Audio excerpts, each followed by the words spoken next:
y'all strive for. And so Christopher and I are here to help you, through that mission in your own chapters. Christopher, next slide, please. Thank you. So a little bit about ourselves. I'm Robbie Maples. I'm the Assistant Director for Student Conduct and Community Standards Education. I hail from the great state of Oklahoma, where I come from a rural town of Okemo, Oklahoma. I'm a member of Farmhouse Fraternity of the Oklahoma State chapter.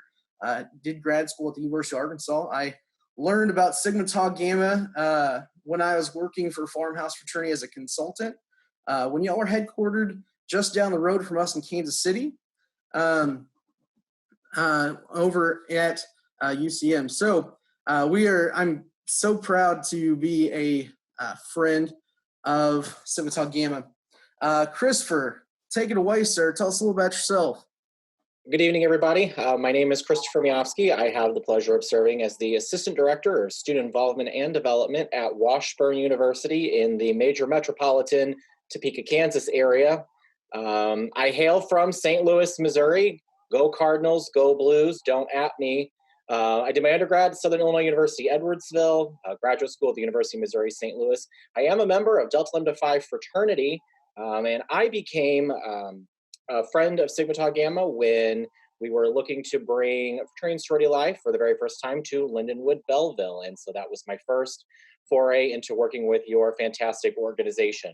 I was also given the authority of running the PowerPoint tonight, which may have been a mistake since I clearly have stepped on it a couple of times and not advancing properly. So if you'll give me a little grace because I am technologically stupid, we're gonna do the best we can. So here we go, friends. Awesome. So no program and educational activity would be reminiscent without learning objectives. You're gonna be able to recognize areas of growth within your organization and your community and how to engage these opportunities. You're also going to be able to understand the urgency for growth in your organization. It's not only growth we're talking about in the chapter, but your personal growth as well. And we're also going to, you're going to give you the skills necessary to create positive change in your organization. So we're going to give you some takeaway items today. So first off, I know that some of you are out of college for a little bit for summer months, but we want to give you a pop quiz, okay? So we have some people, as you see, one just popped up. We have some people that are related to Sigma Tau Gamma, and we want to provide you the opportunity to see if you know your Sigma Tau Gamma. So a little Sigma Tau Gamma trivia. Anyone, Ben, could you show in the chat or provide them the opportunity to shout out this person? Who is this person?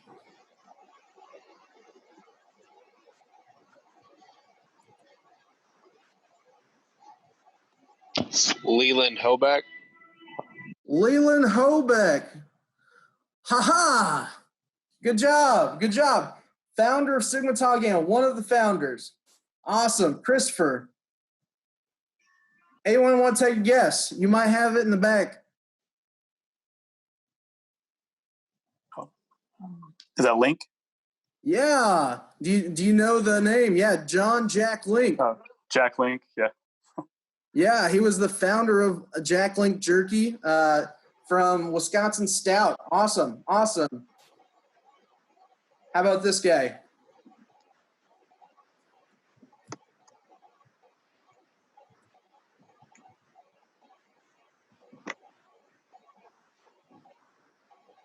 Not everybody all at once. Right. I don't have him.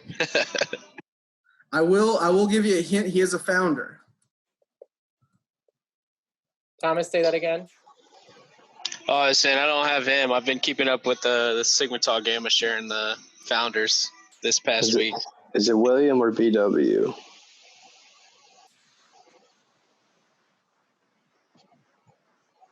Chris, there you go. WE. So I'm guessing it's a William. Next one, Christopher. Who's this guy?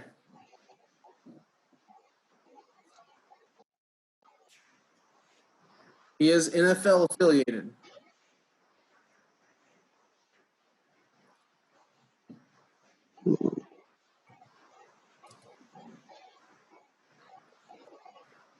Red Miller, coach. Anyone know where he coached for?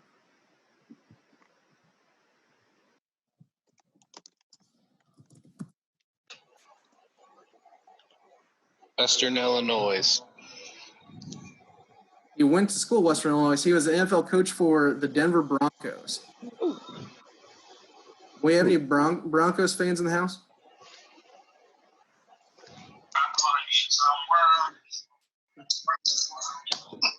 Who are this guy? This is another founder. I'm having a lot of the guys that have problems getting into our meeting, and we can't conduct a meeting because most of them are still not able to get in. Can you give me a call and walk us through this so we? So, Rodney Herndon, last but not least, this is Christopher's favorite person right here. I think there's some St. Louis blood in him. Maybe a little bit.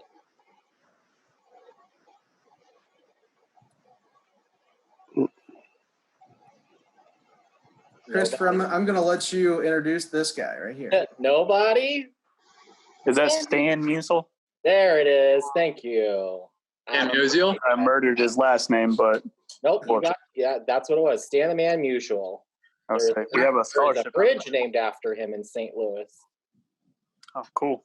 Yeah. So. And I'm going to tell you, I had no idea who this guy was. I'm also not a St. Louis Cardinals fan. It hurts me to my soul. Right? I'm sorry. So, All right. Good job, gentlemen. Well done. So, y'all, I'm gonna ask, why is this important? Why did we show you these guys? What do they have in common? They're all part of the fraternity. They're all part of the fraternity. Yeah. What else? We're being a little interactive. They made their mark on the fraternity. They left a legacy for people to remember their name, remember their face, and remember what they did. Good. They wanted to provide promise and nobility to the future generation of Sigma Tau Gamma. Yes. Any one more.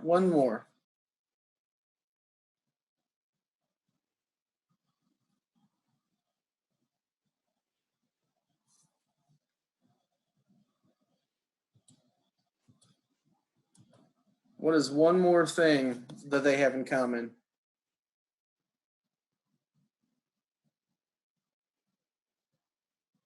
Well, not only did they leave their mark on the fraternity, but they left their mark where they were, their city. They did something in the greater community outside the fraternity. Exactly. So all these men, they helped shape the future generations, right? The founders, Sigma Tau, they helped shape this fraternity. They found this organization. Pickle. There are some challenges that our organizations are facing today, literally today, on Tuesday. And within the last number of years, there's been a number of those. So tell me what some of those things are. If you want, you can go to the Poll Everywhere link right there on your screen. You can do it from your smartphone. You can do it from your tablet, from your computer, whatever you want. And Robbie has the screen. So he will we'll share that with you, but what we want you to do is tell us what some of the problems are facing fraternities today, and then we'll go through some of those. So take a few minutes and do that. And the link you will see here in a second. Christopher, could you unpresent from your end? So Certainly. I can share mine.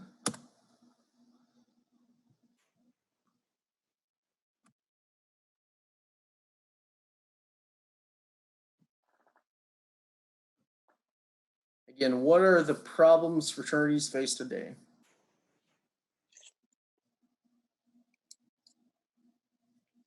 Negative stereotypes. Okay. Okay.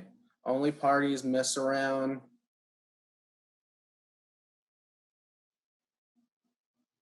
What else we got?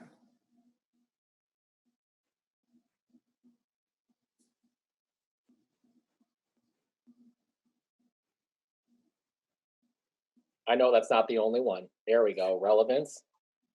Good. What else? What will I get out of it? Okay. Hazing. Okay. Good. Any others?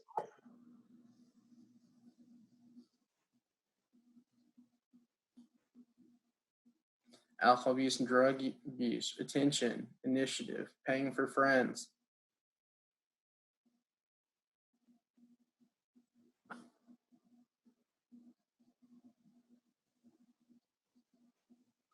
Lack of real brotherhood, just parties. Okay, going back up to the only parties. Good. Yeah. Anything else, y'all? Well, let me scroll down here. Toxic masculinity. Thank you for that one. How fraternities can make us better gentlemen. Okay.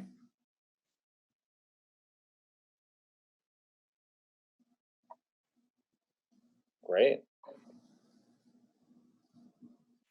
These are some great answers, guys. Well done. So looking at this, what do you think? What do you think is our true problems? I'm going to stop sharing this screen. And Christopher, I'll give you back the reins. Thank you. So we've seen a lot of you listed a lot of the challenges on there. Well done. We've seen negative stereotypes and reputation, relevance, what am I going to get, hazing, substance use and abuse, retention challenges, paying for my friends, initiatives, a lack of true brotherhood, toxic masculinity, and being better gentlemen. So these are all real problems that we see, but what we want to do is really get to the root cause. Some of these things are symptoms of the root cause. So on your screen, we have definitions for symptom and root cause. Symptom is a feature which is regarded as indicating a condition of a disease, particularly such a feature that is apparent to the patient. And then the root cause is the core issue, the highest level cause that sets in motion the entire cause and effect reaction that ultimately leads to the problem or problems. So let's talk about some of these things. The one that we hear a lot of times is hazing and substance abuse. Do you feel that hazing and substance use and abuse are symptoms or a root cause? Symptoms. Symptoms. Robert, tell me why. I mean, that's a lot of times the physical, like, outward expression of what's happening or the way that they are dealing with something. So hazing typically is when you're giving an action or something against someone else. And then, of course, the drug use is a physical action against yourself. So those are all outward or outputs. Yeah, and they stem from something else. Like, you can continue to go deeper. Ask yourself why. Okay, so I'm going to ask you why. Go deeper with that. Tell me more why. So just a little background real fast. My job is a CI manager. So I deal with the 5 whys and root cause analysis daily. So if I dive off, just tell me to stop, okay? So can I pause for just, can I interrupt you for just a second? Go ahead, man. The 5 whys is exactly what we're going to teach right here. So get after it, sir. Do it. Awesome. Well, hazing is, why do they haze? If you want to just skip right down to it, is going to be like a toxic masculinity. They're unable to show kind of who they are or their strength in what they are. They're afraid to really show the persona that they, who they really are. Good. Very good. Thank you for that, Robert. I appreciate it. So Sorry, I didn't do the whole 5 why deal, no, but there you you go. are totally fine. We're gonna jump right into it. So what Robert is talking about with the 5 whys and what we're going to talk about here is that when you have a problem within your chapter, the thing that I always teach and what a lot of folks do is ask why 5 times, which is what Robert was teaching you right there. I appreciate you doing that. Thank you so much. So we talk about hazing, substance abuse, retention, a lack of brotherhood. Any of these issues that are in your organization or that are in your chapter, you ask why 5 times. And so if somebody says, well, we have a retention problem. Well, why? Well, there's a lack of brotherhood. Well, why? Well, we have a hazing and substance abuse problem. Well, why? Because we have toxic masculinity issues. That was only 4. Sometimes you don't have to use all 5. But you could also then say, why do we have toxic masculinity issues? And you can, one of the answers to that could very well be because we haven't really connected as people and as men to have real conversations about any challenges that we're facing or traumas that are going on within our lives. And so what you can do is use the why 5 times. And once you get to the root cause, that's when you can fix the root problem, which is what is causing all of the other symptoms. So when you get down to, we have an issue with our connections and our relationships, you can then find folks on your campus, whether it be a fraternity and sorority advisor, someone from your headquarters, someone from your counseling center, your counseling office, whatever that looks like for you, you can use that to then come to your chapter and start talking about relationships, real relationships, because at the end of the day, we're in the business of relationships. You may have heard a lot of times fraternities, we're in the business of people. Well, yes, we are in the business of relationships. That's what our founders wanted. That's what your founders wanted when they came back from World War I. They wanted those to continue those relationships that they had made during the war. And so as we go through time, do you really think that what your founders put forth in 1920 is what, if they were looking at it today, is this what they wanted it to be? And that is a question for the group.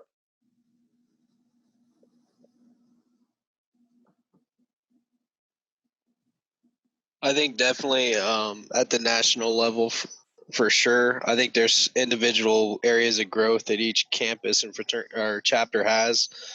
But for those people that do stick around and they kind of devote themselves to SIGTAW and continue on with that path and that keeping that brotherhood and those relationships up, I think that truly does meet those expectations. But at the same time, I mean, we're building great men. There's a lot of role models in the organization right now, and even for myself coming up now, like I see like a path already laid out ahead of me that I can go down. Good. So that's good. That's one prime positive example. We don't always hear the positive examples. So Thomas, I appreciate you sharing that this evening. Thank you. A lot of the other challenges that we face chapter to chapter may not be what our founders were looking for. I have the benefit that the founder of my fraternity is still alive. So I've been able to pick his brain a little bit on some of the challenges that we're facing today. We've had some really great conversations around that. If any of you want to dive into some of that, you're welcome to email me, and I will give your emails at the end, and we can kind of dive into that a little bit further. But really what we want to get to is we have these challenges on our campuses, in our organization, in other organizations. You see other organizations doing stuff that you don't agree with. And so you can even then work, you can even offer to work with members of their organization, say, hey, we see you doing these things that is not within the values of our community. You can hold them accountable, but you can also then say, let's work together on that. Let's build that relationship so that we can have those conversations. Does that make sense to everybody? Yes. Perfect. And again, with the technology problems. There we go. So there's a beast in our way. We've talked a little bit about the roadblocks that are standing in the way. Why might those roadblocks be in our way?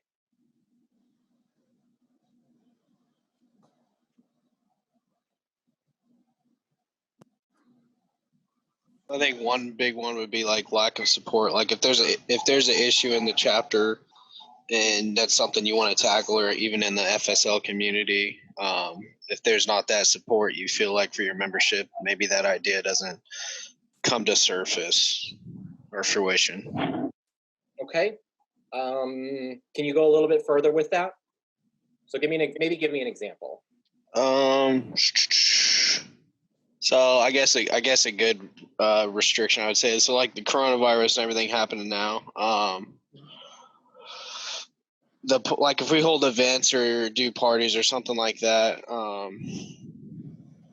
say there's been issues in the past, and unpopular opinion would be to say, okay, hey, we're not going to have alcohol at this party, or something that membership, I guess, isn't going to approve of, would make them want to, that would feel like they're being restricted. I would think something like that. Then obviously a lot of the membership's going to push back against that. And maybe the person just loses, I guess, confidence in the idea, or they're just not as, I guess, to me, it's an initiative thing. Like they're not willing to step up and take that stance and be the odd one out and actually push for something to change. Okay. So for the whole group then, why might they be not willing to stand up and take initiative for the change? We all recognize that alcohol and other substances can be a substantial challenge with at social events or at parties or things. Why might someone not stand up and say, hey, maybe we shouldn't do this? And push for the fear of being looked at like a wrong way for stepping up. They could care for it, but a lot of people care about what their peers think of them, and they want outside justification for themselves instead of internal justification. Okay. Good. Why else?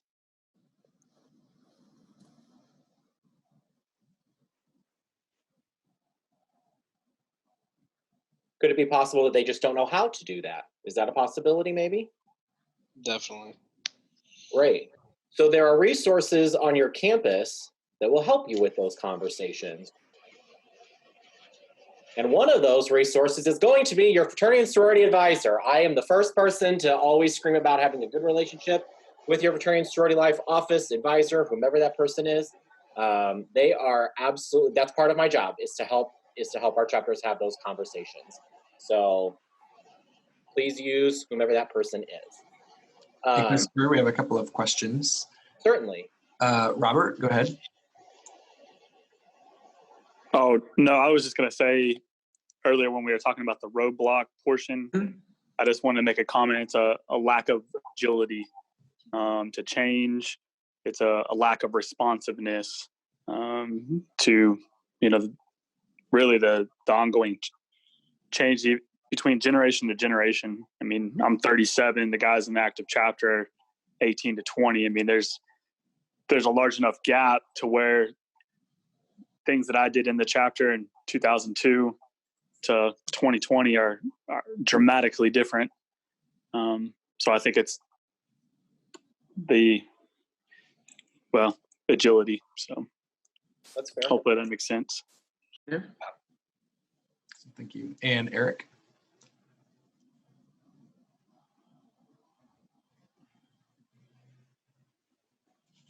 Yes, just another roadblock that I would suggest that might be standing in our way as a fraternity as a whole is maybe some of the campuses and chapters maybe don't have a education or maybe an alcohol program that is able to provide the members with the knowledge that they need to showcase that we are a Greek organization that stands upon principles of leadership, integrity, and citizenship, things like that we want to strive for as gentlemen, not just in our own chapters, not just in the United States of America, but throughout the whole world. I would say that's something that maybe if some members or some chapters or some campuses even, if they can maybe incorporate more knowledge or a more expanded program like that about things such as the expectations of when you join a Greek organization such as Sigma Tau Gamma, that you're held to a higher standard than just the general student body, I would say. Awesome. Good. I think that's a really great comment. There are a lot of options available for educational sessions like that. You can reach out to your headquarters. I know Ben is very knowledgeable on a lot of those areas. Your campus leadership as well. And I'm going to tell you right now, as soon as you make relationships with all of those folks, it's going to be better for you and better for them and better for all of us. So make sure that you are using your resources available. But thank you for both of you for bringing those to the forefront. I appreciate that. Yeah, your fraternity sorority life advisors are there to help. If they don't specifically provide programming in an area such as alcohol and things like that, they will know who does. So whether that be the campus police department or the campus wellness office, etc. So I cannot stress enough the partnership with the fraternity and sorority life office. Right. Ben, is there anything else before we move on? Nope, you're good. Perfect. So we're going to click through this couple, Christopher. I want to, since we're running short on time, I want you to take a couple minutes to kind of create a list. So this could be your phone. This could be you have a piece of writing utensil. Create a plan of 3 ways that you can create a positive legacy in your organization. So this can be if you're a student, if you're an alum, how can you create a positive legacy in your organization? Because we recruit on this aspect of a lifetime member, right? This is not just 4 years. This is a lifetime membership. This is a lifetime organization. So it does not matter if you're a student or an alum. Create a plan of 3 ways that you can create a positive legacy in your organization that directly goes to the problems facing our organizations today. So take a couple minutes.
Take another minute.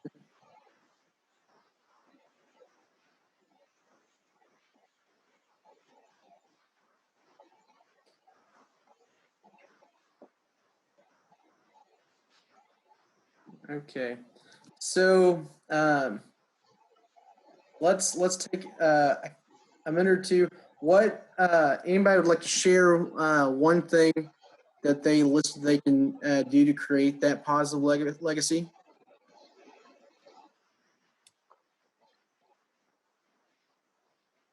One thing I had, I just said continue to stay engaged with the Sigma Tau Gamma and just address problems and changes. There's so many committees and opportunities for you to stay involved and stay in the know about what's going on, not just with the organization, but the fraternity life as a whole.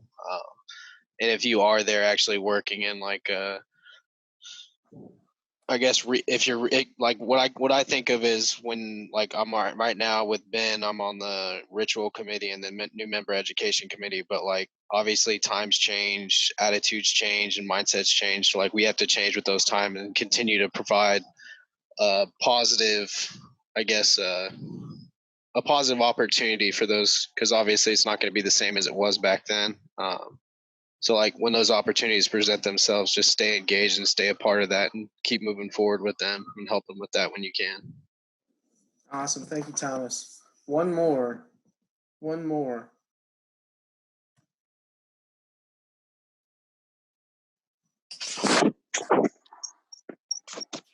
Yes, Eric. Yes, I would say one way that I can create a positive legacy for my own chapter of Sigma Tau Gamma is creating a career and leadership development presentation to showcase to the members of not just the skills and the benefits of joining the fraternity, but how it's impacted both my college experience as well as my work experience during college and now as an alumnus of Sigma Tau Gamma, and showing that joining this fraternity can make you not just a better person, but overall a great gentleman in our society. Awesome. Thank you so much, Eric. Christopher, if you'd like to go to the next slide, please. So, gentlemen, you have a plan, but you must enact it to make a difference. You know, organizations like yours, like Sigma Tau Gamma, are repeatedly being discussed if we are still necessary in the collegiate experience. It is up to you to leave a legacy that stands the test of time. That's going to be here for another 100 years. So to quote the Babe, again, everyone gets one chance to do something great. Most people never take that chance, either because they're too scared or they don't recognize it when it spits on their shoes. Gentlemen, you have that one chance, and we're here to be there to help you along the way.